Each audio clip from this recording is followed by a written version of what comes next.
Muy buenos días a todos y a todas. Junto con saludarlos, queremos dar la más cordial bienvenida a nuestro primer panel del ciclo de 4 diálogos sobre Constitución y Medio Ambiente, en donde en esta ocasión tratamos de movernos un poco más allá de nuestras fronteras, para que como Juntos por un Chile Sostenible, convoquemos a distintas voces a través de gremios y organizaciones diferentes, a quienes queremos agradecer. En particular, queremos agradecer a Acción Empresas, a la AmCham, a Andes, a CLG Chile, a Consejo Minero, a la Corma, a Generadoras, a Red Pacto Global, Sofofa y Transmisoras.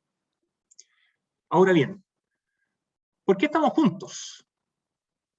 Dicen que en tiempos de incertidumbre la unión hace la fuerza. Y en este grupo diverso hay 3 cosas que nos unen. El primer punto es que creemos en la legitimidad del diálogo y la colaboración como un elemento fundamental de la sociedad civil para poder abordar los grandes desafíos públicos que tenemos. Segundo, creemos en la ciencia, sus estudios y la capacidad que tiene para abrirnos espacios y promover a través de la innovación, desarrollo, la captura y desarrollo de oportunidades en el largo plazo. Y tercero, creemos en desarrollo sostenible. Y desarrollo sostenible significa que básicamente toda política pública o toda iniciativa, en la medida que está anclada en un pilar de sustentabilidad, vale decir, en medio ambiente, en social y en económico, digamos, es capaz de sostenerse en el tiempo. Ahora bien, ¿por qué nos reunimos? El año 2020 inicialmente nos reunimos en medio de la pandemia, en donde básicamente vimos una oportunidad, porque en medio de la crisis también habían cambios de fondo en paralelo, sobre todo en temas de cambio climático y temas ambientales. Entonces, en ese minuto vimos una oportunidad para proponer iniciativas que fuesen más de índole de recuperación resiliente y sustentable, y no tan directas o cortoplacistas, como en su minuto algunas se plantearon. De esa manera, nosotros terminamos un ciclo con varios equipos de trabajo, con propuestas, y pudimos concluir con 2 seminarios en donde se resumió un poco lo que se había avanzado en la COP25 y de alguna manera nos anticipamos a lo que sería la COP26, viniendo incluso Nigel Toppings, digamos, para contarnos un poco. Ahora bien, en relación a ese punto, si bien el tema medioambiental es un tema muy importante de poder abordar, nos damos cuenta de que la persona está al centro de las iniciativas y que de alguna manera, si somos capaces de integrarla en un entorno propicio y de una manera adecuada, digamos, tenemos una propuesta que puede ser algo bien interesante de poder ir perfeccionando. De esta manera, el 2021 vimos que teníamos una nueva constitución por delante y quisimos hacer un aporte a este proceso. Ahora bien, ¿cómo lo hacemos? Primero con un foco, y el foco tiene que ver con ciclos de diálogo de constitución y medio ambiente. Segundo, con un proceso más diverso, o sea, aquí no es una organización que organiza un evento, sino que son 10 organizaciones que se juntan y cada una tiene que ceder, cada una tiene que adecuarse, y nosotros creemos que en esa diversidad y en ese proceso hay un valor. Tercero, las personas. Las personas que están invitadas a este seminario, de alguna manera, son personas que han destacado del mundo civil, sobre las cuales van a hacer propuestas de futuro. Entonces, nosotros queremos darle una forma que sea propositiva y constructivo a nivel de futuro. Queremos documentar estos conversatorios y básicamente el valor agregado que queremos es pasar un poco de la diferencia temática a un aporte de una pregunta que abra espacio de convergencia en la discusión constitucional. Durante todo el mes de octubre tendremos 4 diálogos sobre constitución y medio ambiente. El día 7 de octubre tenemos el día de hoy deberes del Estado y ciudadanos para la protección del medio ambiente. El 14 de octubre gestión territorial de los recursos naturales. El día 21 de octubre cambio climático y recursos hídricos. Y el día 28 de octubre terminamos el ciclo con derechos de la naturaleza. Estos conversatorios tendrán 3 partes. La primera parte será una exposición libre de los expositores, de entre 8 y máximo 10 minutos. Después viene una ronda de intervenciones con preguntas y respuestas, y finalmente hay conclusiones de cada uno de los panelistas en relación a ciertos puntos que quieran ser mayor énfasis. En este conversatorio tenemos el agrado de contar con 4 destacados panelistas, a quienes agradecemos su presencia, en particular Jorge Bermúdez, Dominique Hervé, Annelí Uriarte y Ricardo Irarrázaval, a quienes invitamos a comentar y darnos sus opiniones en torno al tema deberes del Estado y de los ciudadanos para la protección del medio ambiente. Por un tema de orden, y para introducir bien a los panelistas, yo voy a presentar a uno, quien va a hacer su introducción, y después presento al segundo, y así sucesivamente. En primer lugar, me gustaría presentar a nuestro primer panelista, don Ricardo Irarrázaval, académico de la Pontificia Universidad Católica de Chile, abogado de la misma casa de estudios, y entre sus múltiples actividades, Ricardo fue subsecretario de Medio Ambiente, Energía y Minería, y director del Servicio de Evaluación Ambiental. Don Ricardo tiene la palabra y la introducción de este seminario. Gracias, Matías, por la introducción, y un saludo muy especial a Annalí, a Dominique, también y ahí Pablo Ainer, que también está ayudando en toda la gestión. La verdad que nos pidieron que no hiciéramos una presentación, sino que básicamente habláramos, pero un poco para estructurar la discusión, es pertinente solamente mostrar 2 láminas que ayudan un poquito a hacer un análisis bajo una lógica de coherencia constitucional, que es un poco lo que a esta altura, creo yo, resulta muy relevante para comentar. Y se debiera estar viendo la presentación. Bueno, lo que es interesante en cuanto a lo que plantea, ¿no es cierto?, este grupo de Juntos por un Chile Sustentable, es que plantea una discusión en 4 conversatorios. Entonces, si uno tuviera que sistematizar estas 4 temáticas, ¿no es cierto?, claro, el día de hoy tiene que ver más bien con la protección del medio ambiente. Luego, en la segunda, más bien habla de los recursos naturales, ¿no es cierto?, y su gestión territorial. La tercera, cambio climático y recursos hídricos. Y la cuarta, la lógica casi como de la preconstitución actual, ¿no es cierto?, derecho de naturaleza, aunque quizá hoy sea más propio hablar del tratamiento de la naturaleza, quizás se conecta un poquito de los temas relacionados con la persona. Ahora, lo interesante es que respecto a estas 4 materias, uno debiera entender cuál debiera ser la estructura lógica constitucional, porque cada tema, ¿no es cierto?, entra a nivel constitucional en distintos lugares, y evidentemente con distintas consecuencias, con distintas implicadas. Entonces, un poco para entender esa lógica, esta primera lámina un poco plantea, bueno, a nivel normal, ¿no es cierto?, las distintas constituciones, obviamente hay especificidades y constituciones que tratan los temas de forma distinta. Uno podría estructurar a nivel constitucional, ¿no es cierto?, la siguiente estructura. Un primer nivel que tiene que ver con las lógicas del capítulo preliminar. En el caso chileno, la ley de base, el artículo primero, ¿no es cierto?, la base de la institucionalidad. Como decía el profesor José Luis Sea, ¿no es cierto?, bueno, se habla de valores, de principios, ¿no es cierto? Entonces, y que de alguna manera son principios y valores que impregnan a la Constitución completa. Entonces, de alguna manera, claro, es un capítulo, son primeros artículos, que es muy relevante, porque los valores que están incorporados en dichos artículos, de alguna manera, a fondo, tienen consecuencias hacia el resto de la Constitución. Y aquí, claro, lo relevante es entender, quizás bajo estas 4 temáticas que mencionaba respecto a los conversatorios, bueno, respecto a cada temática, bueno, cuáles debieran ser los valores y principios a incorporar. ¿Se requieren estatutos específicos o no? ¿Qué nivel de densidad constitucional uno debiera llevar adelante? Luego, cómo articular eventuales tensiones entre estos valores y conceptos, y cuáles uno podría pensar que son los grandes conceptos o criterios articuladores entre unos y otros.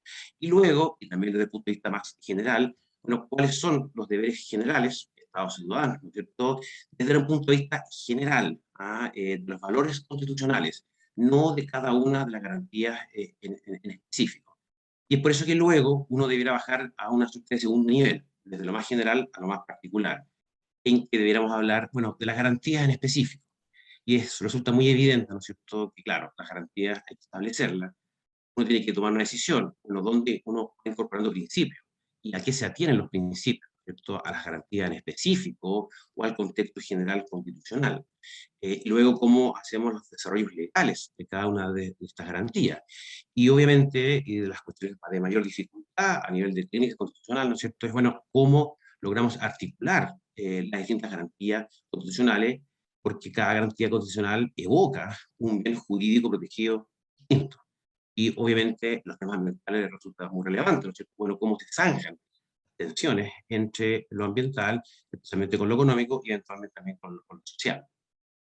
Luego un tercer nivel que está al alero de las garantías específicas, y que tiene que ver en el fondo con, respecto a cada garantía, bueno, deberes específicos, ya no son los generales del capítulo inicial, sino que los deberes específicos respecto a cada garantía constitucional. Y obviamente dentro del segundo nivel, ¿no es cierto? Bueno, resulta muy relevante la forma de protección de la garantía constitucional. En el lenguaje de nuestra actual Constitución, recurso de protección. En el tercer nivel, los deberes específicos desde la lógica del Estado, de la lógica del ciudadano, y también, si hay un bien jurídico protegido, ¿no es cierto?, que está mencionado, bueno, cuál debe ser el rol del Estado más específico, específicamente en lógica regulatoria. Entonces, ¿cómo nosotros, de alguna manera, aplicamos esta estructura a las 4 temáticas? Resulta muy importante. Por ejemplo, no es el caso del día de hoy, pero en temas de cambio climático, ¿qué debiéramos incorporar en el capítulo inicial? ¿Ya? La lógica intergeneracional, o si luego nos vamos al segundo nivel, una garantía específica ambiental que se incorpore un principio que tenga que ver con los temas de cambio climático, luego cómo generamos deberes específicos en un contexto global. Entonces, si se fijan, cada discusión uno podría de alguna manera hacer este ejercicio de encasillamiento. ¿Y por qué? Porque resulta muy relevante generar una coherencia constitucional y tampoco enredarse en la discusión de estos conceptos dependiendo del lugar donde se discuten. Porque claro, es muy distinto, por ejemplo, discutir el criterio, principio de sostenibilidad en el primer nivel, que discutir la sostenibilidad, por ejemplo, a la luz de la garantía ambiental, o eventualmente a la luz de garantías económicas. Entonces, esa articulación y ese entendimiento, creo yo, resulta muy importante para la debida coherencia de la discusión constitucional. Y en el tema que nos convoca el día de hoy, básicamente apunta, más allá del nombre, ¿no es cierto?, y de lo que significa los deberes del Estado y los ciudadanos, nos convoca a lo que es la protección ambiental propiamente tal, ¿ya? Y sin perjuicio de la discusión en el cuarto panel que va a existir sobre el tratamiento de la naturaleza, bajo una de las posibilidades, ¿no es cierto?, que es generar a la naturaleza como sujeto de derechos. En el capítulo preliminar, si la lógica justamente es la protección ambiental, uno entiende, ¿no es cierto?, que en el segundo nivel existirá una garantía especial, específica, respecto a la protección ambiental. Uno cómo lleva esa discusión ambiental al primer nivel, al capítulo preliminar. ¿Qué valores uno debiera justamente hablar en el capítulo inicial? ¿Qué debiera hablar respecto a la persona? ¿Qué debiera hablar respecto a la naturaleza? O de la conexión de la naturaleza con la persona, en cuanto al entorno propicio. ¿Le damos o no a la naturaleza un valor intrínseco a nivel del capítulo inicial? ¿Ya? O si de frente, ¿no es cierto?, optamos por un criterio más bien antropocéntrico. ¿Qué articulación o qué conceptos articuladores podemos generar en este capítulo inicial? Entendiendo que luego, en el segundo nivel, cada garantía va a tener su propio resguardo. Bueno, pero ¿cómo se zanjan los distintos bienes jurídicos protegidos? ¿Qué conceptos son fundamentales para entender esa articulación? Y ahí pues, resultan de bastante utilidad tanto el concepto de bien común como el concepto de sostenibilidad. Bien común, que al final es el gran sustrato para lo que significa la regulación, específicamente la ambiental. Y la sostenibilidad, como un criterio, como un concepto que de alguna manera ayuda justamente a equilibrar y a zanjar tensiones entre distintas garantías constitucionales, especialmente lo ambiental con lo económico y con lo social. También dentro del primer nivel, un deber general, ¿no es cierto?, en cuanto a, y desligado de las garantías específicas, un deber general del Estado. Y ahí resulta, creo yo, muy relevante que dado que la garantía constitucional ambiental está al alero de los derechos de las personas, bueno, se requiere también un reconocimiento del valor intrínseco a la naturaleza. Y hay específicamente una protección del Estado, ¿no es cierto?, a la naturaleza per se, que evidentemente y a nivel legal está bastante establecida, como por ejemplo lo que es la responsabilidad por daño ambiental, las normas de calidad secundaria, el último objetivo de nuestra legislación ambiental. Y ojo, que es relevante, porque aquí el concepto de sostenibilidad no se toma una suerte de modelo de desarrollo, son como un criterio que ayuda justamente a articular bienes jurídicos protegidos diferentes o que eventualmente puedan condicionar. Luego nos vamos al segundo nivel. El segundo nivel, claro, aquí uno lo que tiene que hacer justamente es desarrollar las distintas garantías constitucionales. Y ese desarrollo de las garantías, bueno, tiene que ser al alero, bajo las lógicas de lo que uno ya dijo en el primer nivel. En el sentido de que si yo hablo, por ejemplo, en el primer nivel de la sostenibilidad, Bueno, la consecuencia lógica en el segundo nivel es que las garantías económicas tienen que hablar de la sostenibilidad, o sea, cómo lo económico incluye a lo ambiental, cómo lo social también eventualmente incluye a lo ambiental. Y también generar cualificaciones en términos de riesgo para entender en el fondo, bueno, qué garantía constitucional estamos dando, ¿no es cierto? Y cuáles deberían ser los desarrollos legales. Porque claro, si nosotros queremos abandonar el derecho a vivir en un medio ambiente libre de contaminación, evidentemente se puede hacer, pero eso significa evidentemente cambios muy importantes respecto a nuestra legislación ambiental. Queremos, por ejemplo, agregar a el derecho a vivir en un medio ambiente libre de contaminación, por ejemplo, un derecho a un medio ambiente sano, equilibrado, como se ha hablado mucho, una faz más positiva, ¿no es cierto? Bueno, ¿qué significaría eso a nivel legal? ¿Cómo habría que modificar, por ejemplo, las normas de calidad? ¿Cómo incorporamos, desde un punto de vista legal, lo que significa ese medio ambiente, que ya no solamente es lo negativo, que no haya contaminación, sino que también lo positivo, que apunta a temas de calidad de vida? Evidentemente es un desafío no menor desde el punto de vista legal. ¿Cómo generamos también esa articulación? A la luz del primer nivel, en común, sostenibilidad, en cuanto a decir, ok, y como está actualmente en la Constitución, hay una preeminencia en la garantía ambiental, pero ¿con qué requisitos se pueden limitar otras garantías, especialmente las económicas? La solución actual de la Constitución o nuevas soluciones que incorporen, por ejemplo, nuevas redacciones de la función social de la propiedad, o incorporar específicamente la sostenibilidad en lo que significa las garantías económicas. Y una cuestión que resulta muy relevante, como por ejemplo para lo que significa la discusión de los derechos de la naturaleza. Bueno, el recurso de protección. O sea, si los problemas al final tienen que ver con mayor o menor protección, tienen que ver con legitimación, bueno, la utilización del recurso de protección. Y dentro del recurso de protección, ¿qué vinculación le damos al recurso de protección respecto a los tribunales ambientales? Y eventualmente los otros tribunales ambientales, o qué cuestiones debieran generarse diferencias, ¿no es cierto?, entre lo que es protección a nivel de Corte de Apelaciones, ¿no es cierto?, y Suprema, versus lo que son los tribunales ambientales, especialmente cuestiones de urgencia o de medidas, por ejemplo, provisionales. Finalmente, nos vamos a un tercer nivel que también está dentro de las garantías especiales, pero no es la garantía como tal, ¿no es cierto?, sino que tiene que ver con los deberes específicos, tanto del Estado como de los ciudadanos, respecto a cada una de las garantías. Y ahí resulta muy relevante, bueno, una cuestión que originalmente estuvo en algún momento en las redacciones originales de la Constitución del 80, el incorporar lo que significan los ciudadanos, ¿no es cierto?, además del rol del Estado.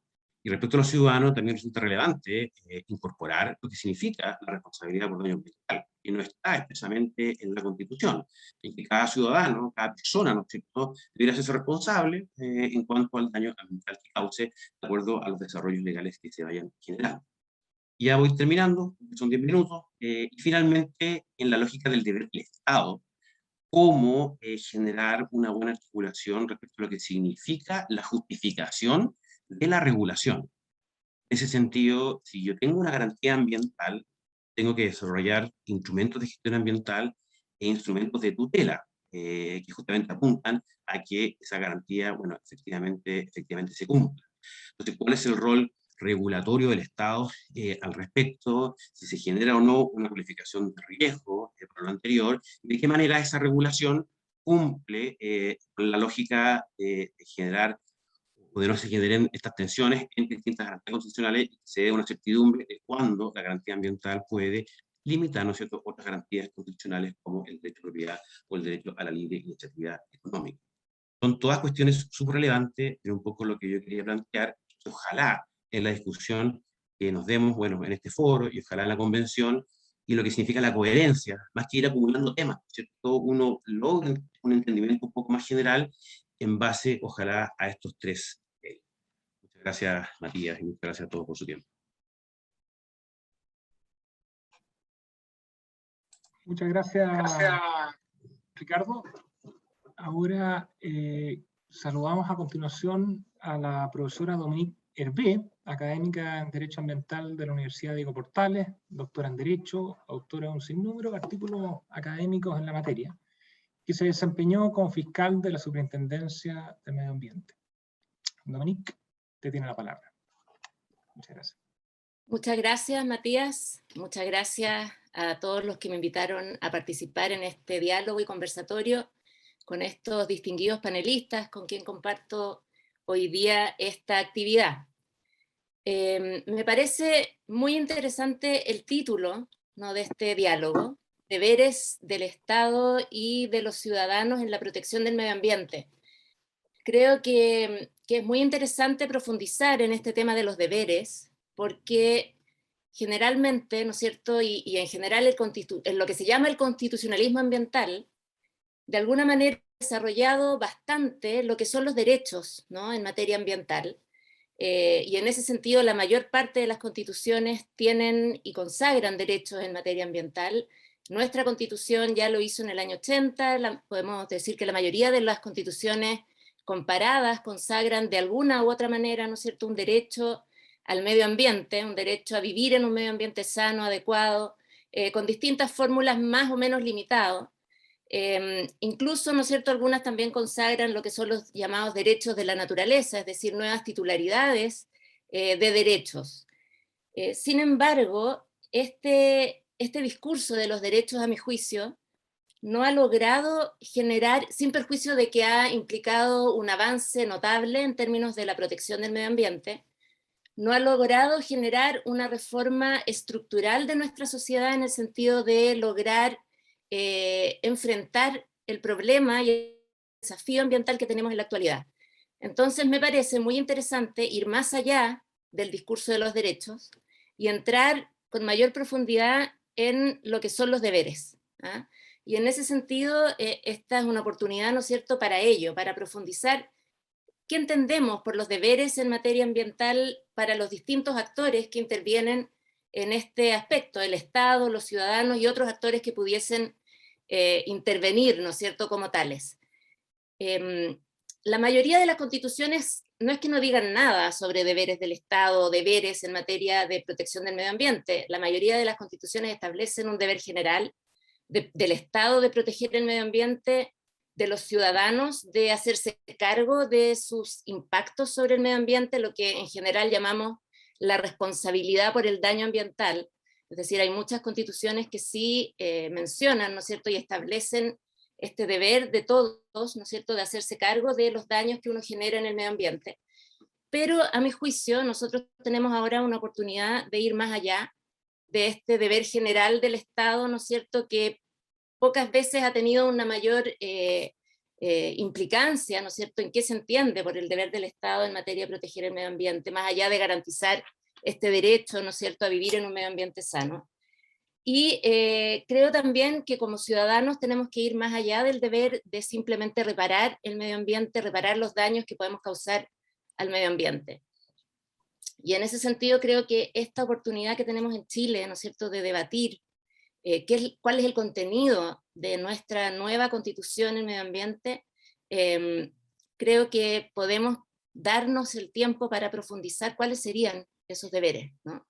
Y en ese sentido podemos distinguir, a mi juicio, ¿no es cierto?, de los deberes del Estado, de los deberes de los ciudadanos, de los deberes de las empresas, de los deberes de las comunidades y pueblos, también de los deberes, por ejemplo, de la ciencia, de las universidades en materia de medio ambiente. Con respecto al Estado, mi opinión es que el Estado debiera consagrarse en materia constitucional una transversalidad en la estructura del Estado respecto a su obligación de proteger el medio ambiente. Es decir, debe establecerse que en todas las estructuras del Estado, poder judicial, el poder ejecutivo, el poder legislativo y a todos los niveles, ¿no es cierto?, a nivel central, regional y local, que exista una obligación del Estado de proteger el medio ambiente. A su vez, que esta protección del medio ambiente sea eficaz, es decir, el Estado tiene que garantizar que la normativa que se dicte, ¿no es cierto?, sea una normativa que se cumpla, ¿no? Y por lo tanto que el Estado establezca, ¿no es cierto?, esta garantía de la efectividad de la protección del medio ambiente. Por otro lado, estas son ideas que yo en el fondo he identificado como relevantes, ¿no? Que por otro lado, que el Estado también reconozca que la gobernanza ambiental implica, ¿no es cierto?, que las decisiones ambientales se adoptan no solamente a nivel estatal, sino que incorporando a todos aquellos actores que tienen, ¿no es cierto?, alguna relevancia en las decisiones ambientales que se van a adoptar. Creo también que el Estado tiene que, y la Constitución tiene que consagrar un deber expreso del Estado en materia de cambio climático, de manera que el Estado se obligue a mitigar y a adaptarnos a los efectos del cambio climático, y en ese sentido la obligación de cooperar internacionalmente en relación con dar una solución global a este problema del cambio climático. Por otro lado, también creo que esta Constitución podría avanzar en establecer que el Estado tiene la obligación de proteger el medio ambiente más allá de cuando existen intereses humanos directamente involucrados, es decir, transitar de un enfoque antropocéntrico a un enfoque ecocéntrico en la protección del medio ambiente. Y en ese sentido también establecer, ¿no es cierto?, que el Estado es una especie, y esto es una figura que viene en otros países, existe, ¿no es cierto?, una especie de guardián de la naturaleza para las futuras generaciones y en beneficio del interés público, es decir, el Estado más que dueño, ¿no es cierto?, más que una titularidad sobre la naturaleza, tiene un deber de protegerla y de custodiarla en beneficio, ¿no es cierto?, de las futuras generaciones y del interés público. Por último, también creo que el Estado tiene la obligación de establecer los límites al uso de la naturaleza. Es decir, el Estado es el llamado a definir hasta dónde podemos usar la naturaleza, ¿no? A través de distintos mecanismos y a través de distintos instrumentos, y que de esa manera garantizar que se cumpla, ¿no es cierto?, con esos límites. Por lo tanto, también el Estado tiene que tener las potestades y las atribuciones para poder imponer esos límites, y de esa manera, ¿no es cierto?, definir cuando sea y cuando corresponda el acceso, uso y aprovechamiento de los recursos naturales, ya sean de titularidad pública o de titularidad privada, ¿no? Es decir, creo que el Estado en ese sentido tiene que mantener esas potestades para hacer cumplir esos límites. Eso en términos generales creo que uno podría pensar que son deberes del Estado en materia de protección del medio ambiente. ¿Y cuáles serían los deberes, a mi juicio, de los ciudadanos o de otros actores que son relevantes en materia de protección del medio ambiente? Creo que los ciudadanos, las comunidades, los pueblos, ¿no es cierto?, porque yo creo que son todos conceptos que probablemente van a estar incorporados en la Constitución, y no solamente a nivel individual, sino que a nivel también colectivo, tenemos la obligación de respetar esos límites, ¿no es cierto?, en el uso y aprovechamiento de la naturaleza. Por lo tanto, tenemos que reconocer que el Estado tiene potestades para efectos de regular esos límites y de determinar, ¿no es cierto?, en qué minuto un ciudadano, un privado, ¿no es cierto?, está yendo más allá de esos límites y por lo tanto no puede seguir aprovechando o usando la naturaleza. Creo también que hay un rol, y para terminar, porque se me acaba el tiempo, de las universidades y de los científicos y de la ciencia en conocer mejor nuestro medio ambiente, nuestra naturaleza, y entregar evidencia que permita, ¿no es cierto?, a quienes tienen que tomar las decisiones, tomar estas decisiones de manera lo más ajustada, ¿no es cierto?, a la evidencia científica que exista disponible en nuestro país y en el mundo en el momento en que se tomen las decisiones. Eso, gracias, Matías. Bueno, muchas gracias, Dominique. Bien al grano en varios puntos, los temas son amplios, pero profundos. En este minuto damos también la bienvenida a don Jorge Bermúdez, conocido Contralor General de la República y destacado abogado, especializado en temas ambientales, en particular su libro Fundamentos de Derecho Ambiental, que es consulta obligada para abogados relacionados con las temáticas ambientales. Don Jorge, tiene la palabra. Adelante, por favor. Buenos días. Muchas gracias, Matías, por darme la palabra, y aprovecho de saludar también a quienes me acompañan en este panel. Como dijo Dominique, este distinguido panel, que en realidad nos conocemos desde hace mucho tiempo. Pero es verdad que hace también mucho tiempo que no nos veíamos, y agradezco poder compartir con ustedes.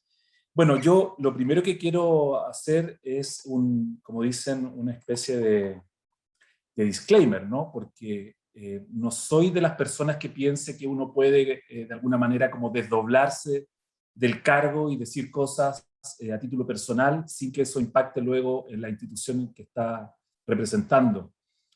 Por lo tanto, no puedo hablar sino desde mi rol como encargado de la Contraloría. Y en segundo lugar, y también teniendo en cuenta eso, quiero decir que en ninguna forma quisiera que lo que vaya a decir ahora vaya a tomarse como una especie de pauteo, instrucción recomendación, o lo que ustedes quieran, a la Convención Constitucional. La Convención es una entidad autónoma, por cierto, superior, y que va a determinar cómo nos vamos a organizar como sociedad. Por lo tanto, en ese entendido, por lo menos desde la Contraloría hemos tratado de ser los más respetuosos y colaborativos cuando nos han pedido con la Convención. Eso en primer lugar. Y en mi brevísima presentación, que espero que incluso ocupe menos tiempo que el que me está otorgado, voy a decir 4 cosas. En primer lugar, quiero hacer un poco de contexto ambiental. En segundo lugar, quiero referirme al deber del Estado, al deber de los ciudadanos, eso sería el segundo tema. Quisiera hacer un poquito de referencia a lo que hacemos como Contraloría y finalmente una mirada prospectiva en este tema. En primer lugar, el contexto. Yo creo que el contexto es conocido, pero vale la pena recordarlo. Y creo que estamos enfrentando como sociedad, como humanidad, un desafío ambiental que es evidentemente sin parangón en la historia. Probablemente antes no. Cuando hubo otros momentos en la historia, por ejemplo, climática del planeta, o no existían los seres humanos, o los que existían no eran conscientes de lo que estaban viviendo, como las glaciaciones.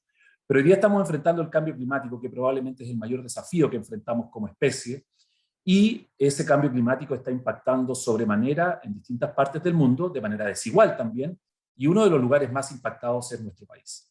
De hecho, en el informe que entregó hace poquito el Grupo Intergubernamental de Expertos sobre Cambio Climático, se dice que para Chile hay grandes cambios a propósito de la sequía y la aridez que va a ocurrir, o que está ocurriendo, y eso va a impactar en la disponibilidad de agua para nuestro país. Y yo creo que ya lo estamos viviendo. Hoy día, si ustedes se fijan, en el diario viene, estoy mirando para allá porque ahí está el diario, que viene que la Dirección General de Aguas va a intervenir el río Aconcagua o la cuenca del río Aconcagua para poder asegurar de alguna manera el consumo humano, que podríamos decir que ya es como la situación límite desde el punto de vista de la gestión del agua.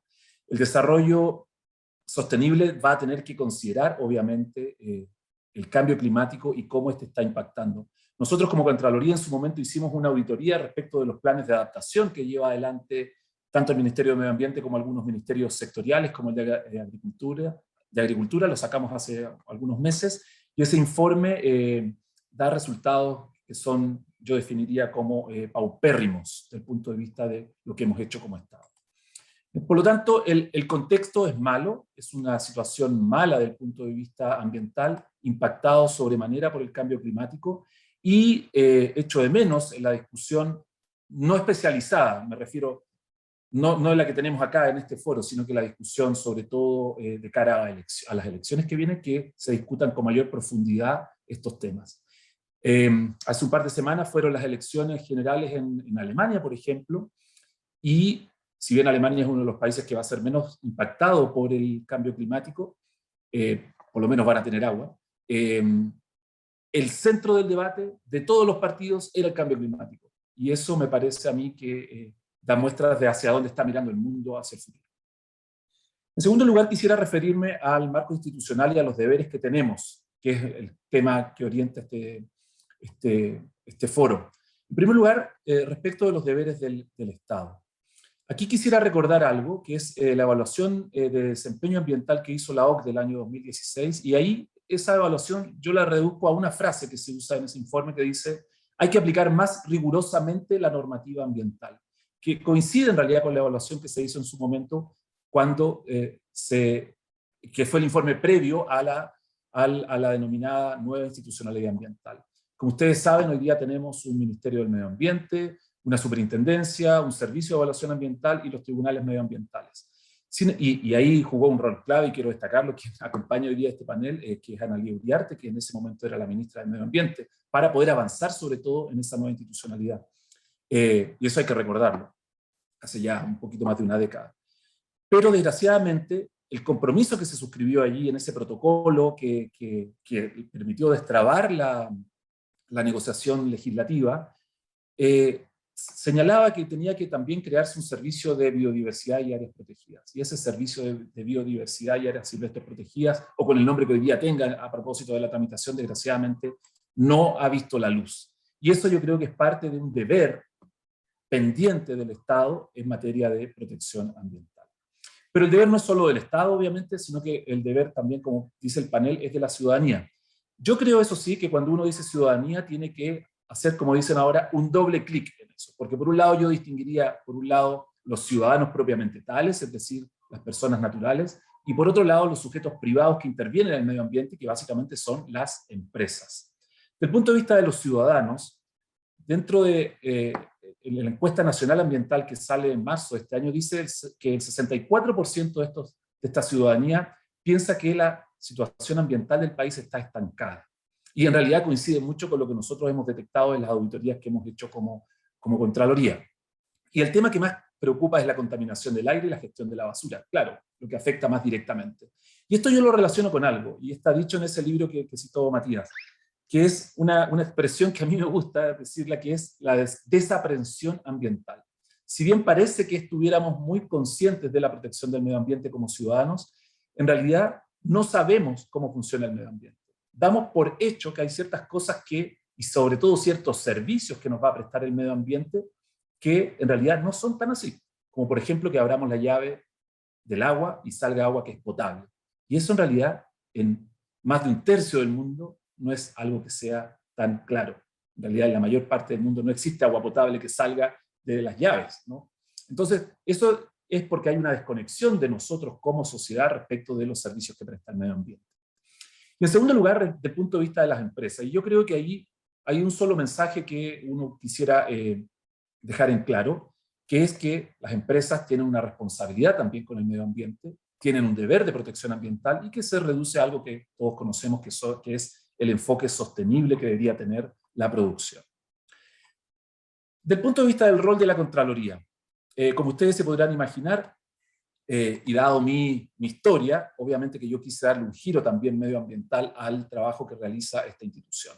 Y por eso en el año 2016, es decir, ya hace un tiempo, recién llegado en el cargo, lo que impulsamos como equipo fue un cambio del punto de vista orgánico, y en ese sentido se creó un departamento de medio ambiente que básicamente se dedica a realizar auditorías a los servicios públicos que tienen competencias en materia ambiental, es decir, ver cómo el Estado está cumpliendo con su deber en materia ambiental. Y así surgen una serie de auditorías y de informes que dan cuenta de, o no, del cumplimiento de ese deber por parte del Estado. Así hay auditorías, por ejemplo, en materia de ubicación de las concesiones de salmones, o respecto de pasivos ambientales mineros, o del punto de vista de tala de bosque nativo, etcétera, etcétera. Y por otro lado, la función jurídica, que también ha ido progresivamente incorporando la perspectiva medioambiental en algunos de los dictámenes. Así, por ejemplo, el dictamen a propósito de la creación de parques nacionales, estoy pensando en el Parque Cahuéscar, o el dictamen a propósito de planes de manejo que sustituyen, cuando se sustituye bosque nativo para ganar espacio para la agricultura. Entonces, por lo menos desde la Contraloría hemos tratado de tener un área específica y estratégica destinada también a la protección del medio ambiente, en el entendido de que ese deber de protección corresponde al Estado en su conjunto, y forma parte de ese Estado también la propia Contraloría. Y del punto de vista ya último, el cuarto punto, del punto de vista más prospectivo, como yo quisiera que tuviéramos o que estuviéramos como institucionalidad en el futuro a propósito de la protección del medio ambiente. Yo quisiera ver consagrados en alguna parte o desprendidos de la normativa por lo menos dos principios. Uno, el de no regresión en materia ambiental. Y eso, como dice su nombre, es que alcanzado un determinado nivel de protección, ese nivel debe mantenerse y mejorarse. Y por lo tanto, la legislación, las medidas administrativas, las decisiones de gestión no pueden sino mejorar ese estándar ambiental una vez que éste sea alcanzado. Y en segundo lugar, un principio de progresión o de progresividad en materia ambiental, en el sentido de que hay que avanzar en el desarrollo y en la interpretación de esos principios que se consagran en la Constitución a propósito de la protección del medio ambiente. Y en segundo lugar, o como segundo gran tópico, desde el punto de vista del Estado en su conjunto, esta es una aspiración ya casi personal, yo quisiera que en el futuro el Estado chileno respondiera a 3E, a las 3E que denominamos acá en la Contraloría. Un Estado que sea más eficiente, sobre todo en el uso de los recursos públicos, un Estado que sea más ético, y con eso quiero decir un Estado que sea íntegro, que sea probo, donde existan menos faltas a la probidad y menos conflictos de intereses, y obviamente un Estado que sea más ecológico. Eso. Muchas gracias, Matías, y bueno, quedo pendiente si es que hay alguna pregunta. Muchas gracias, señor Contralor. Siempre es difícil dar una opinión, yo creo que institucional, porque aquí está las creencias, los desarrollos, los escritos y la voz que de alguna manera se da en aras de defender una institución que se quiere sostener a lo largo del tiempo. Así que bien interesante las reflexiones.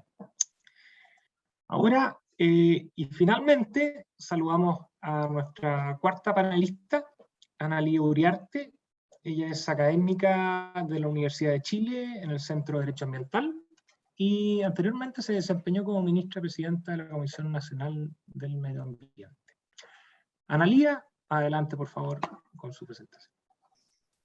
Muchas gracias, Matías. Quisiera comenzar diciendo que me siento tremendamente privilegiada y honrada de compartir este panel con quienes efectivamente hace tanto tiempo nos conocemos y a quienes admiro y respeto profundamente por su tremendo trabajo en el área ambiental. De hecho, baste decir que de cabecera Contralor, aquí tenemos su libro. No nos separamos de él. Bueno, ahora yendo al tema y agradeciendo la invitación a participar y compartir, como digo, con este tremendo panel, esta primera sesión que ustedes han organizado. Yo quisiera decir que este diálogo que ustedes han denominado Juntos por un Chile Sostenible, me lleva primero que nada a decir que este es un título tan sugerente como desafiante a la vez, y me lleva a pensar que nos estamos situando en un espacio de reflexión en el que partimos de una base, y es que estamos todos convocados, todos, sector público, sector privado, sector académico, organizaciones no gubernamentales, comunidades, etcétera, a participar de este esfuerzo de hacer a nuestro país un país sostenible.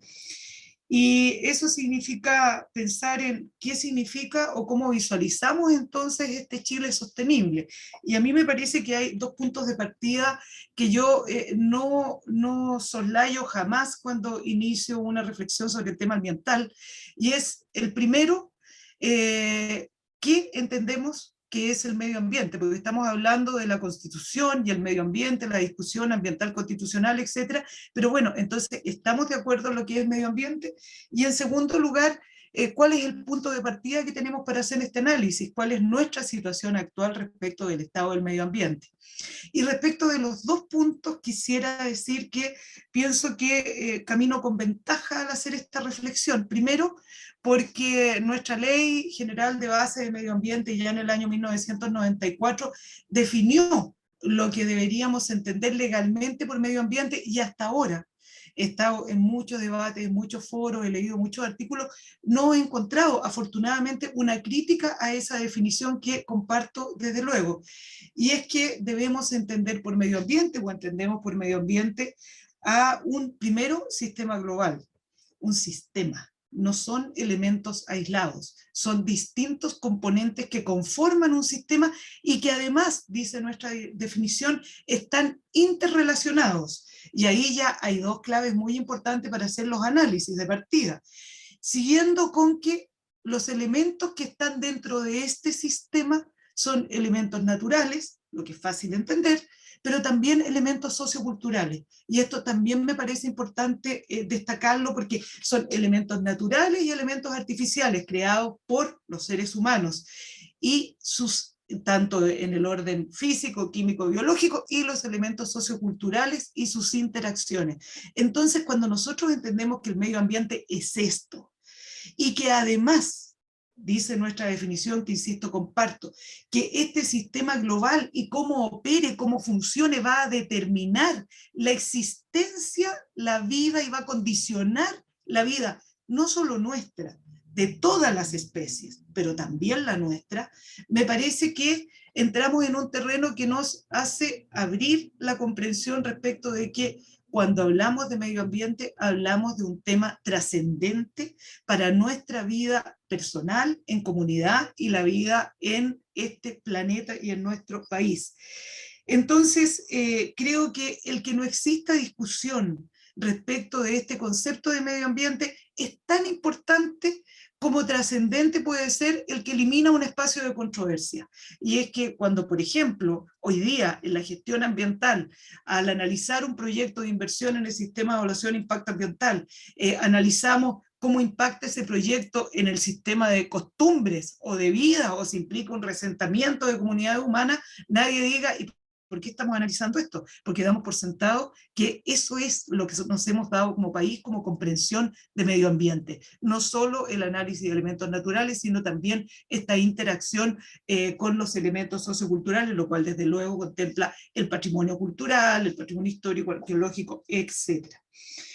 Respecto del segundo punto, si estamos de acuerdo entonces en que esto es la definición de medio ambiente y pareciera que hay un consenso, no vemos críticas, entonces vamos a partir de qué estado del medio ambiente iniciamos este debate constitucional.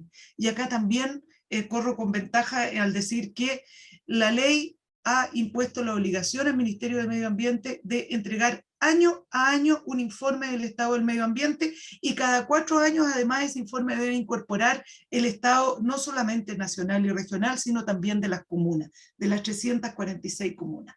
¿Y qué nos dice el informe del estado del medio ambiente? Que es una información oficial y que además está refrendada por una serie de antecedentes de orden técnico y académico que conocemos, una evidencia real.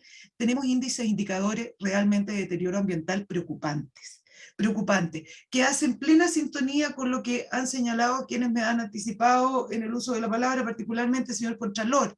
Nosotros tenemos una contaminación atmosférica, por ejemplo, realmente impactante. Al menos 9 millones de personas que habitan este territorio viven bajo condiciones de contaminación comprobada. Tenemos un problema de agua que hace que más de 500.000 personas en nuestro país se alimenten diariamente, no de la llave, que es lo deseable y aquello que vivimos en las zonas urbanas, sino que reciben a un camión aljibe que le hace recibir agua, tener que almacenarla y sortearse en la casa quién va a ser el que va a tener el privilegio de ducharse ese día. Así de dramático es. Lo digo porque participo en un proyecto de investigación respecto de Petorca, y eso es lo que relatan las familias que viven en Petorca. No quiero dramatizar porque esta es la realidad, por lo tanto no estoy haciendo uso de un recurso melodramático, sino que estoy entregando evidencia respecto de un deterioro real del medio ambiente, que viene dado desde luego por el cambio climático, como ya se ha señalado, y que me parece muy importante entender que desde hace ya el año pasado, 151 universidades han dicho estamos en una emergencia climática, esto debería así declararse. Y un país como Chile, que tiene 7 de los 9 indicadores de vulnerabilidad del cambio climático, yo creo que no puede menos que decir que redacta una constitución en un contexto de cambio climático, con impactos como son, primero, la mega sequía, como lo ha dicho el CR2, una sequía que abarca ya 12 años, pero también con problemas de escasez hídrica que no se relacionan al fenómeno climático, sino a un problema regulatorio bastante crítico, como que pone en discusión en la Constitución el derecho humano al agua potable y al saneamiento, y si aquello se configura como un derecho humano fundamental, naturalmente, correlativamente surge inmediatamente el deber para el Estado de garantizar las condiciones para que ese derecho se cumpla. Y otro tipo de impactos como, por ejemplo, la desertificación, los incendios forestales, los fenómenos climáticos extremos, etcétera, pero también todo lo que está pasando a nivel local como efecto del deterioro. Entonces, es ese el contexto en que nos encontramos para abordar esta discusión constitucional y particularmente el tema que nos ocupa. Nosotros sabemos que nuestro desarrollo se ha fundado principalmente a propósito de los recursos naturales, la explotación y aprovechamiento de los recursos naturales. Y esa presión ha generado ciertos efectos que naturalmente son nocivos. Esta estos efectos, estos impactos son percibidos claramente por la comunidad. Y se instala entonces una realidad, se instala la percepción que se transforma ya en realidad evidenciada y además percibida, de que ha existido una preeminencia del fomento productivo por sobre la protección ambiental. Y cuando hablamos de un Chile sostenible, entonces pareciera, creo yo, que en la discusión constitucional nos vamos a encontrar con un punto muy importante que va a ser que va a estar en el anhelo de muchos y en la perspectiva de muchos el buscar en la propia Constitución, plasmar en la Constitución el cómo avanzamos entonces a un equilibrio entre ambas dimensiones que tienen un impacto social indudable. Economía, medio ambiente y todo lo que significa para la comunidad, para las personas, esta realidad de manejo de este país. Esa es la invitación. El Chile sostenible es un Chile más equilibrado entonces, porque los impactos de no hacerlo ya lo tenemos evidenciado.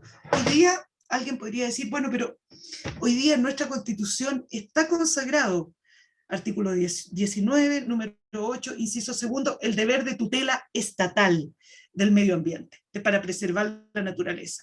Ese deber de tutela estatal abarca naturalmente los 3 poderes del Estado, y eso implica políticas, regulación, implica fiscalización, implica ser capaces de hacer una gestión eficiente y eficaz respecto del medio ambiente.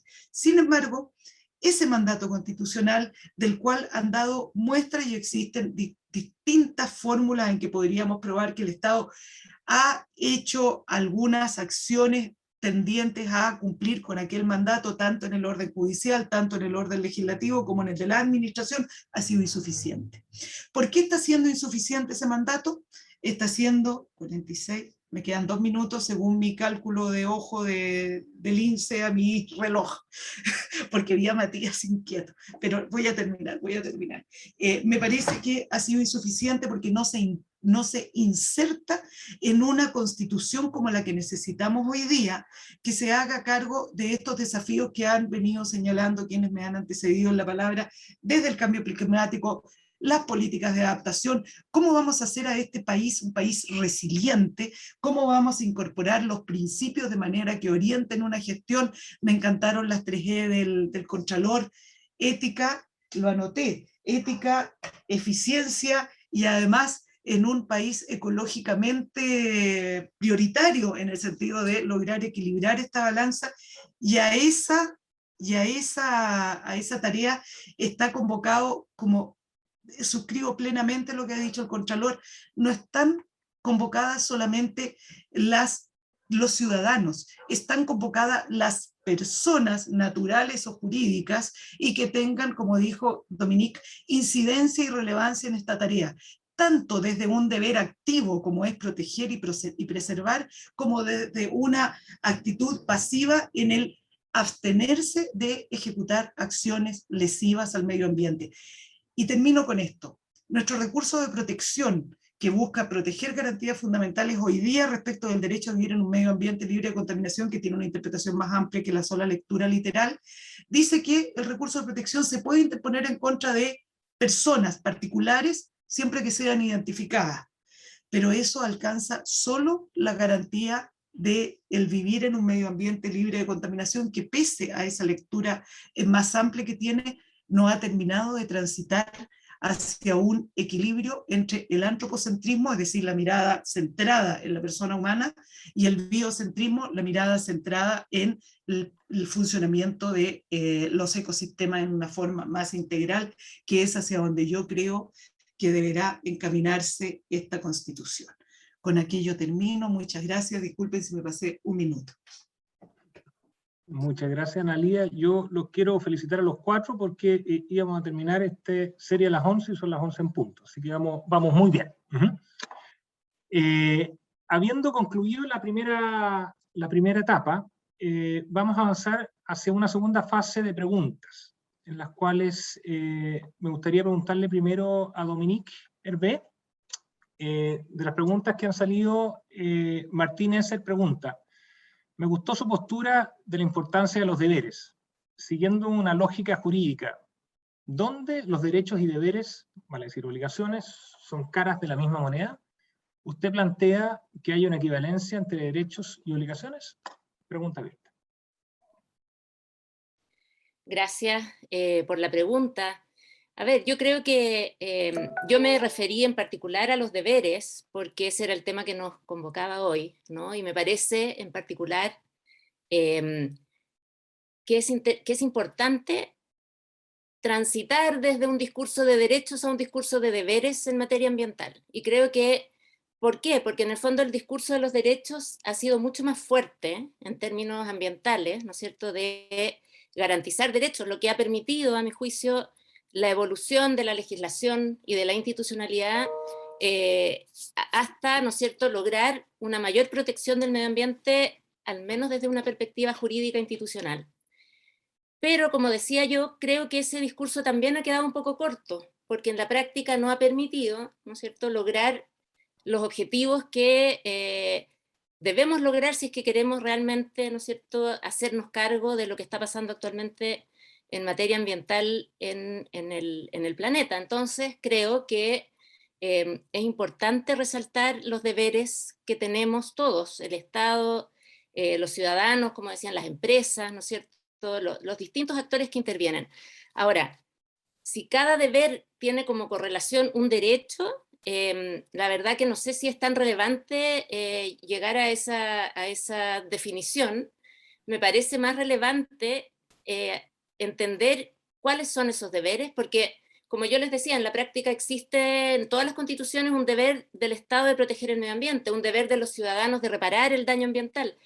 Pero en la práctica, ¿qué significan los deberes del Estado y de los ciudadanos? Yo creo que hay que ir más allá, profundizarlos, que la Constitución expresamente se haga cargo de ese contenido ambiental, y yo creo que esta es una oportunidad con todos los temas ambientales que se están incorporando para discutir en la nueva Constitución, por lo que quedó, ¿no es cierto?, hay 15 temas ambientales que estarían, por si no me equivoco, dentro de los temas que va a discutir la Constitución.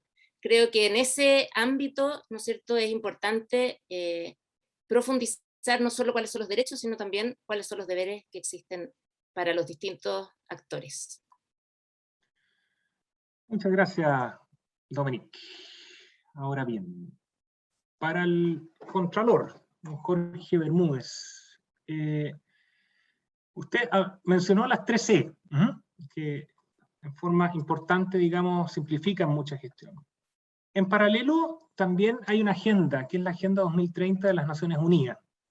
¿Cree usted que sea un buen marco para abordar el concepto de desarrollo sostenible en la nueva Constitución? Ya, gracias, Matías. Qué bueno que alguien recuerda la Agenda 2030 porque es la que contiene los Objetivos de Desarrollo Sostenible.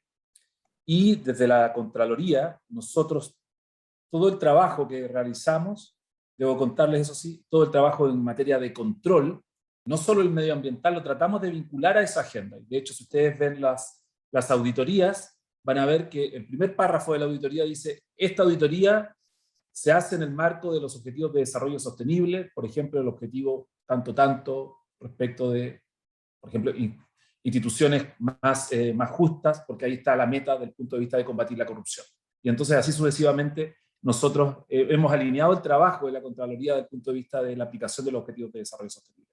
Yo creo que no es que pueda ser un marco, yo creo que ese es el marco para poder salir adelante, no solo desde el punto de vista de la crisis climática, sino que también la crisis que estamos pasando a propósito de la pandemia, a propósito de la crisis hídrica. O sea, si los estados, los gobiernos se tomaran un poquito más en serio esos objetivos, ahí ustedes van a encontrar una hoja de ruta que realmente sirve para tomar decisiones y para guiar las decisiones. O sea, yo creo que ese es el marco a través del cual la humanidad debería o se está moviendo hacia un futuro un poquito más sostenible.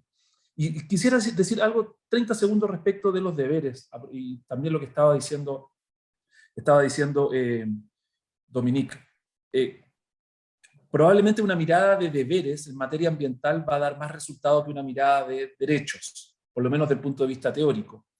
Sin embargo, tengo una percepción, y es solo una percepción y por eso puedo estar equivocado, de que cuesta hoy día hablar de deberes en general en nuestra sociedad. ¿Ya? Cuesta hablar de que en realidad para poder progresar como sociedad también tenemos ciertos deberes. Tenemos ciertos deberes que son propiamente ambientales, por cierto, deberes de cuidado, deberes de abstención. Tenemos ciertos deberes ciudadanos para no transformarnos en personas asociales. Tenemos ciertos deberes como contribuyentes que a veces se nos olvidan y pensamos que lo mejor es pagar los menos impuestos posibles, porque en realidad con eso voy a tener más plata, quién sabe para qué. Y nos olvidamos de que como especie somos exitosos, y fuimos exitosos porque fuimos capaces de cooperar entre nosotros. Y la única manera de cooperar entre nosotros es viviendo en sociedad. Entonces yo creo que yo estoy totalmente de acuerdo. Deberes ambientales es la mirada que falta, pero soy poco optimista desde el punto de vista de que eso vaya a calar en nuestra sociedad. Eso es lo que quiero decir. Muchas gracias, señor Contralor. La pregunta ahora es para Ana Lía Uriarte. Javier de Ruarizaga pregunta: con la urgencia de la situación ambiental actual, pareciera insuficiente el solo deber del Estado para su protección, sin una corresponsabilidad activa de la parte ciudadanía. Por lo mismo, se ha planteado que podría ser deseable consignar constitucionalmente el deber de las personas de contribuir a la protección del medio ambiente y agregar responsabilidad del daño ambiental que se cause. ¿Lo considera adecuado? ¿Cómo hacer para que este planteamiento sea operativo en la práctica?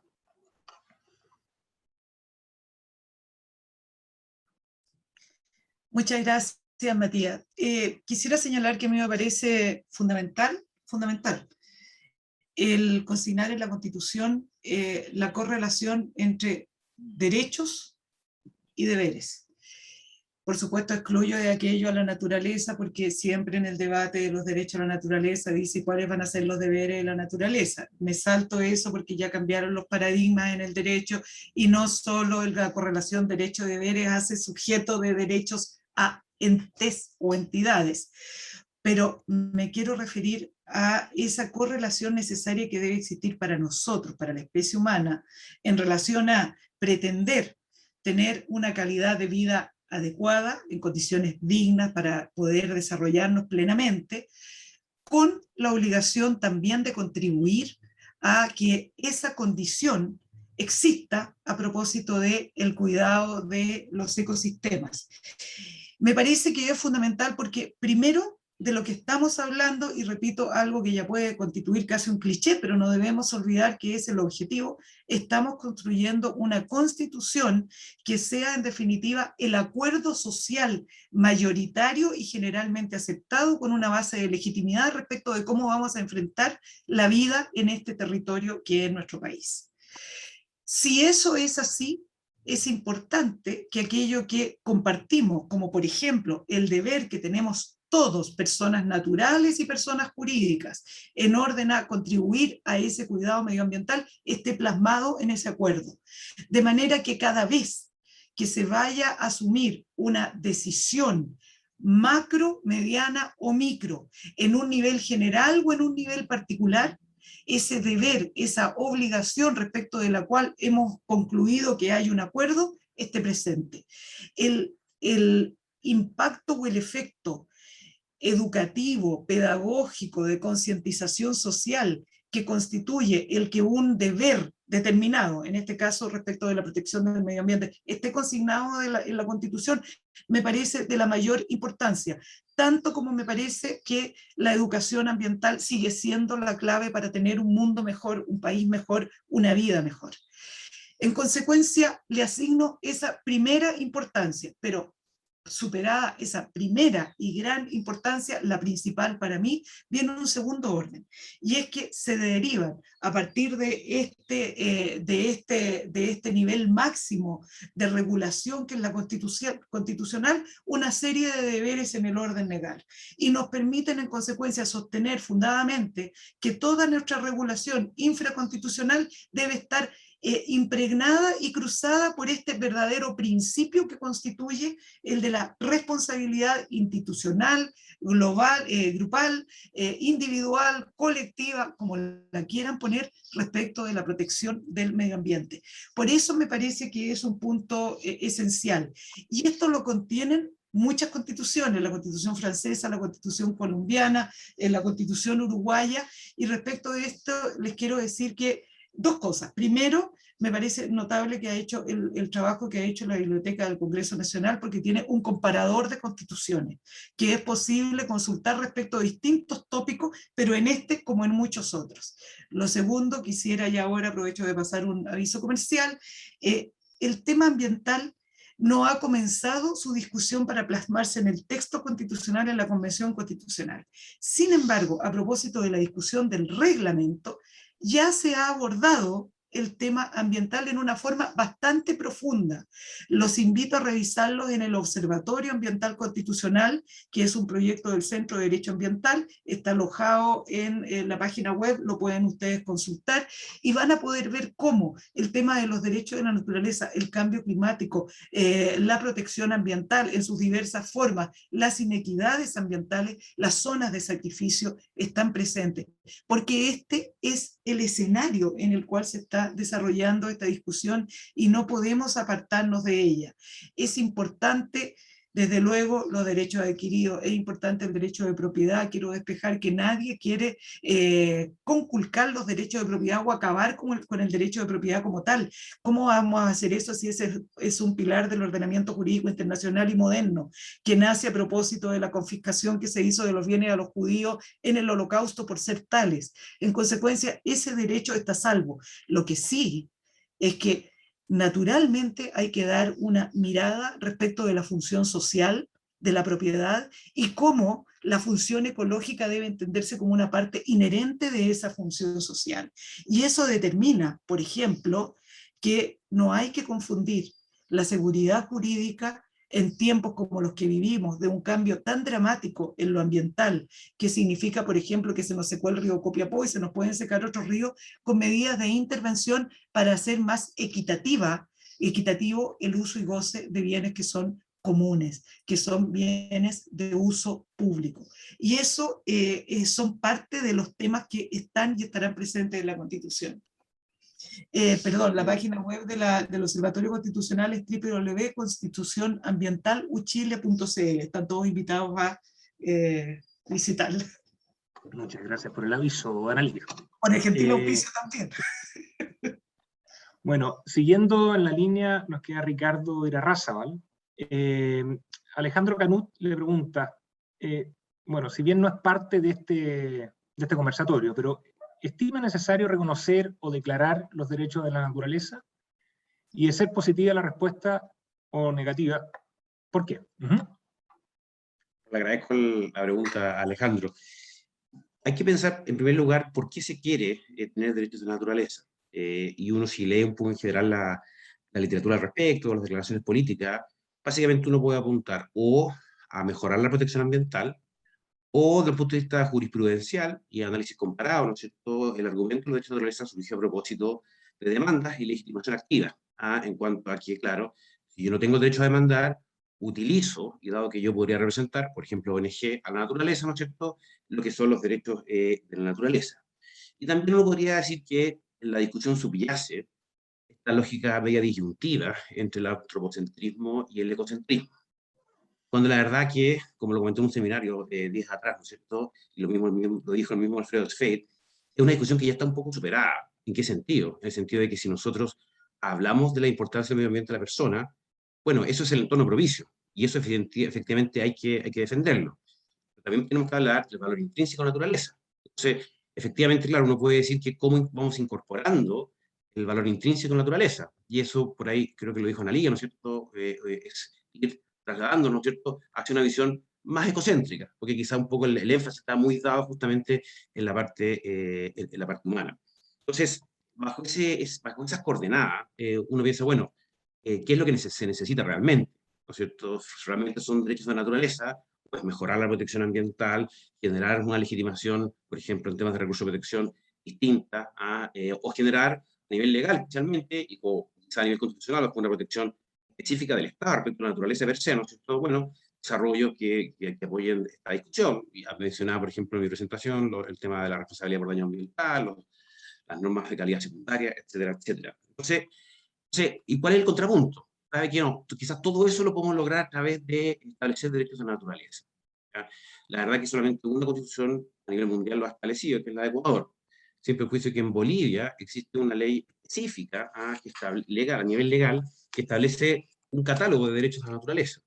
Y la voy a citar, el artículo 7 dice derecho a la vida, derecho a la diversidad de la vida, derecho al agua, de la naturaleza, derecho al aire limpio, derecho al equilibrio, derecho a la restauración y derecho de la naturaleza a vivir en un medio ambiente libre de contaminación. Y claro, al final, si somos coherentes, ¿no es cierto?, con establecer derechos de la naturaleza, uno debería establecer ese catálogo. Y evidentemente eso genera consecuencias jurídicas, si hay un antagonismo o una conflictividad respecto a los derechos de las personas, en primer lugar, y luego, en el fondo, consecuencias de coherencia a nivel legal, y obviamente después a nivel judicial. Por ejemplo, las medidas de compensación ambiental. ¿Son admisibles bajo una lógica de derechos de naturaleza? Por ejemplo, la minería, ¿es admisible bajo una lógica de derechos de la naturaleza? Por ejemplo, y lo dice la Constitución de Ecuador. La Constitución de Ecuador, como consecuencia, correlato del derecho de naturaleza del artículo 74, dice: los servicios ambientales no serán susceptibles de apropiación. Su producción, prestación, uso y aprovechamiento serán regulados por el Estado. Por lo tanto, los instrumentos económicos, bonos de carbono, ¿son admisibles bajo la lógica de los derechos de la naturaleza?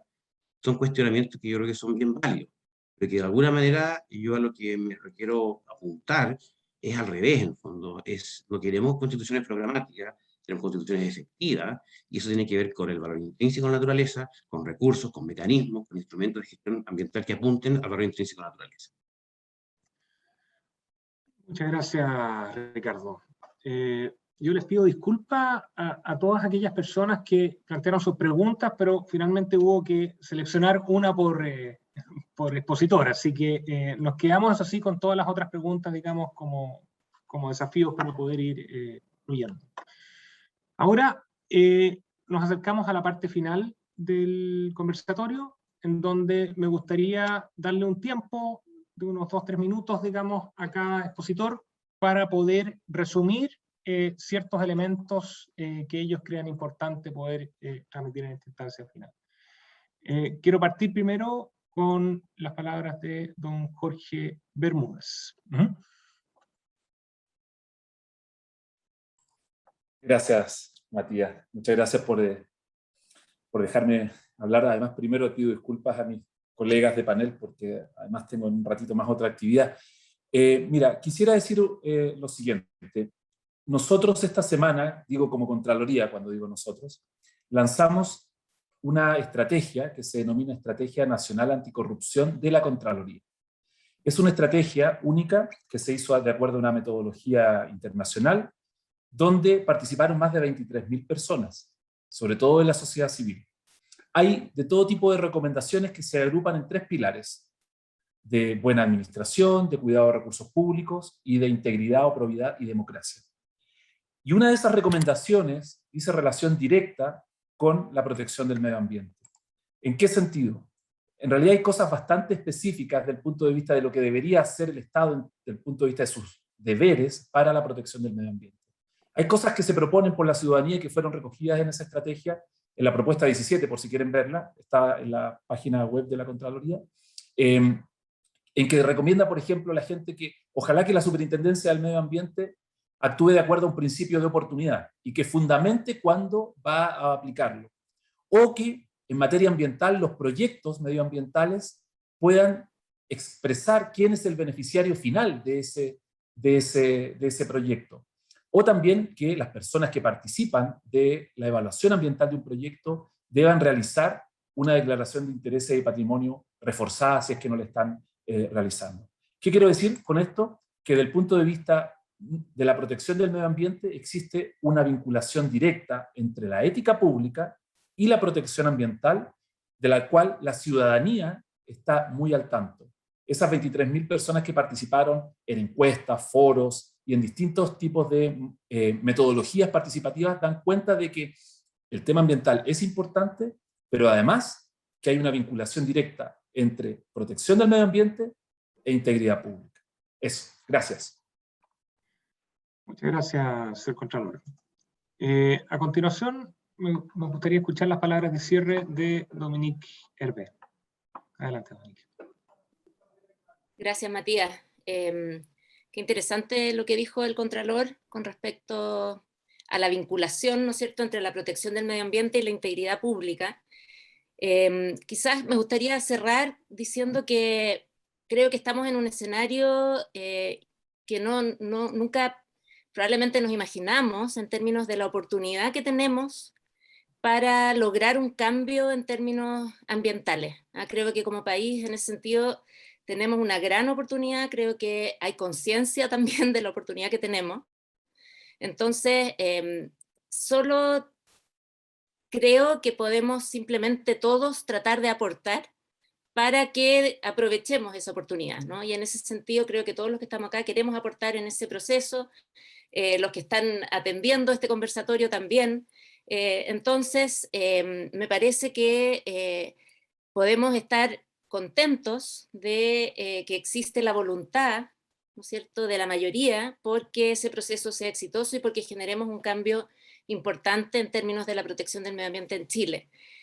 A mí me llama mucho la atención, por ejemplo, lo que decía Analía, la cantidad de temas ambientales que se han visto ya en la convención, cuando todavía no se inicia, ¿no es cierto?, la discusión de fondo del contenido de la Constitución. Eso también dice que hay un interés importante, ¿no es cierto?, de todos por lograr que esta Constitución sea una Constitución verde, y sea una Constitución en ese sentido innovadora en comparación con otras constituciones que ya existen en el mundo.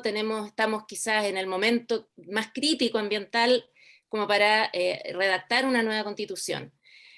Entonces me parece que es una oportunidad que tenemos que aprovechar con responsabilidad, tratar de que sea consistente la Constitución, y en ese sentido hay muchos temas que se están planteando en distintas comisiones, no solamente en la Comisión de Medio Ambiente que se está creando, en otras comisiones también. Entonces creo que hay un trabajo importante de consistencia también, que también lo dijo Ricardo, ¿no es cierto? Es importante que haya consistencia en esta Constitución para que sea efectiva y para que efectivamente tengamos un cambio real en la protección del medio ambiente y que no se quede en una declaración simplemente de palabras en una nueva Constitución. Así que eso, yo creo que tenemos que todos aportar porque logremos ese objetivo final, ¿no? Y gracias por la invitación. Muchas gracias, Dominique, por tus palabras. Ricardo, tiene la palabra usted, señor. Gracias, Matías. Sí, yo recojo el último que dijo Dominique. ¿Cómo hacer para que realmente sea un cambio de índole real? ¿Ya? La gente ya no está dispuesta al bla bla, a la cuestión programática, ¿no es cierto?, y que no tiene efecto. ¿Ya? O sea, al fondo va a haber una exigencia, una constitución bajo un criterio, hablemos de la superintendencia, de eficacia, ¿no es cierto? O sea, que realmente tiene que ser eficaz.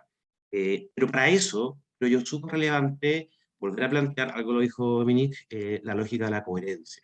¿Ya? Lo primero es decir, ¿sabe qué? ¿Dónde va lo ambiental en la Constitución? En la garantía específica. Pero lo ambiental es una cuestión que es transversal. Y al revés, en el fondo, uno debería pensar en qué lugares de la Constitución uno debería incorporar temas ambientales y temas relacionados con sostenibilidad, más allá de lo que significa la garantía ambiental específica. Desde lo general, pensemos en el artículo primero, la parte de bases, ¿no es cierto?, a lo más particular a nivel de garantías, recursos y deberes específicos. Entonces, desde ese punto de vista, la oportunidad real es justamente hacer ese ejercicio de coherencia. Que, por ejemplo, bueno, puedo incorporar las garantías económicas por temas ambientales. ¿Ya? El derecho de propiedad ya está, ¿no es cierto?, a lo que es la función social de la propiedad y la discusión respecto a las causales. Pero, por ejemplo, las garantías económicas.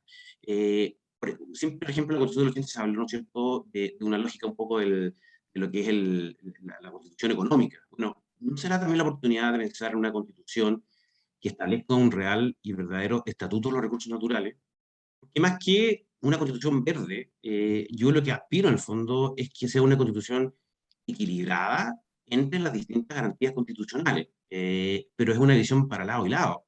Entonces, ¿cómo yo recojo lo ambiental en otras garantías? Porque si no, al final, el concepto de sostenibilidad es puro bla bla. Entonces, eso creo yo que resulta súper relevante, hacer ese ejercicio de coherencia desde lo general a lo particular.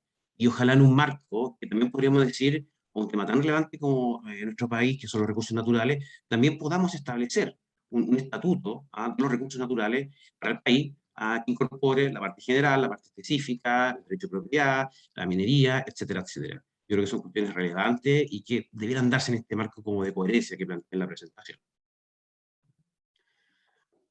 Muchas gracias, don Ricardo.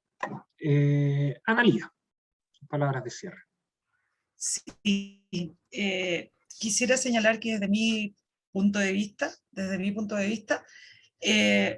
este periodo que enfrentamos de discusión constitucional se hace sobre la base de, perdón, voy a cerrar la ventana, contaminación de ruido, se hace desde un evidente, por lo menos para mí, evidente cambio de paradigmas. Y tres quisiera señalar como aquellos centrales. El primero, el hombre ha dejado de ser, según tantos años nos dijeron, es parte de nuestra cultura, el amo y señor que dominaba la naturaleza para servirse de ella. Creo que ese es un paradigma muerto, obsoleto, y hoy día pasamos a un nuevo paradigma que es cómo la especie humana se inserta armónicamente con los ecosistemas en los cuales está inserto. Ese es un primer paradigma que creo que ha cambiado y que hay que aprender a incorporar.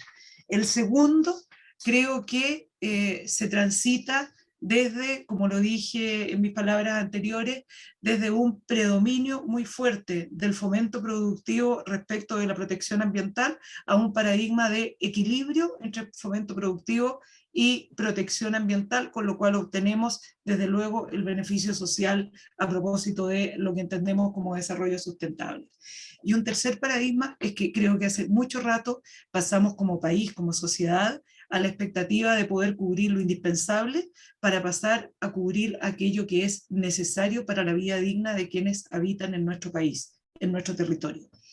Y pasar de lo indispensable a lo necesario para la vida digna significa, entre otras cosas, hacer de Chile un país sostenible para que las personas puedan desarrollarse, como dice el libro del señor Contralor, en sus plenas capacidades de desarrollo, tanto materiales como espirituales. Lo cito, señor Contralor, no textualmente, pero lo estoy parafraseando, y eso implica poder ofrecer a quienes habitamos este territorio, todos, chilenos y no chilenos, poder ofrecer condiciones adecuadas medioambientalmente hablando.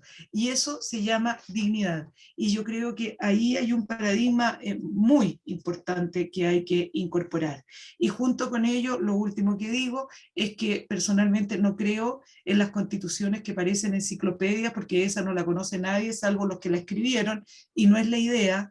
Confío mucho más en una constitución más sintética, que contenga aquellos principios en los cuales estamos de acuerdo como sociedad, para entregar luego, sobre la base de esos principios y directrices, a la labor del Poder Legislativo, que entendemos representa a todos nosotros, al soberano, para efectos de materializar esos principios con todas las adecuaciones, cambios e innovaciones que haya que hacer posteriormente. Muchas gracias, agradezco la oportunidad. Verdaderamente ha sido un agrado y un aprendizaje para mí estar acá con todos ustedes, con nuestros panelistas que hoy día me ha tocado compartir. Bueno, muchas gracias, Analía. Muchas gracias a los cuatro. La verdad, uno de los objetivos por los cuales nosotros empezamos esta iniciativa, más allá de debatir ideas, nosotros lo que queríamos ir encontrando son espacios de convergencia en un tema medioambiental que hoy día es un tema muy relevante, y muy relevante a nivel de coherencia, de cómo plantearlo y qué preguntas poder levantar para que, como tú bien decías, Analía, digamos, esta Constitución tenga aquellos principios que nos permitan orientarnos hacia algo que sea más sostenible. En este minuto, fuera agradecerles a nuestros panelistas y a nuestros asistentes por la participación y sobre todo por los aportes, que es algo que se agradece mucho. Estamos dando por cerrado este primer conversatorio, y al mismo tiempo del cierre sí me gustaría invitarlos a nuestro segundo conversatorio, que va a ser el próximo jueves 14, en donde el tema va a ser gestión territorial de los recursos naturales en Chile. Al igual que hoy día va a ser a partir de las 10 de la mañana y debería durar hasta las 11:30, 11:31, estamos terminando un minuto después. Los invitados van a ser don Edesio Carrasco, don Juan Carlos Castillo, Verónica Delgado y Juan José Ugarte. La persona que va a moderar va a ser Margarita Ducci, de Red Pacto Global, dentro de este grupo que tenemos, que nos rotamos y hemos aprendido mucho. Muchas gracias a todos, ha sido muy gratificante, digamos, haber partido con tan eximio panel y tanta participación el día de hoy. Muchas gracias. Muchas gracias. Hasta luego. Hasta luego. Chao, chao. Sí. Está bien.